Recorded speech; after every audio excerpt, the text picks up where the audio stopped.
টানা ছুটি শেষে আজ খুলছে অফিস, আদালত, ব্যাংক। বিভিন্ন সরকারি বেসরকারি অফিসে কর্মচারীদের উপস্থিতি রয়েছে কম।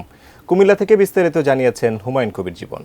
একটি লম্বা ছুটির পর কুমিল্লা সরকারি বেসরকারি অফিসগুলোতে আমরা ঘুরে দেখেছি যে আসলে এখনও কিন্তু যারা কর্মকর্তা তাদেরকে কিন্তু অফিসে পাওয়া যায়নি এবং বেশ ঊর্ধ্বতন কর্মকর্তারা কিন্তু অনুপস্থিতি আমরা লক্ষ্য করছি। আমি বর্তমানে আছি কুমিল্লা সিটি কর্পোরেশনে। এখানে এসে কিন্তু প্রশাসক সহ এবং আরও অনেক কর্মকর্তারা কিন্তু এখনও অফিসে আসেননি এবং তাদের কক্ষে ঘুরে দেখেছি, সেখানে কিন্তু কক্ষে কিন্তু আসলে তাদের দেখা যায়নি। অন্যদিকে যদি আমি সরকারি বেসরকারি অফিসগুলোর কথা বলি, আমরা বেশ কয়েকটি অফিসে কিন্তু ঘুরে দেখে এসেছি, সেখানেও কিন্তু একই চিত্র।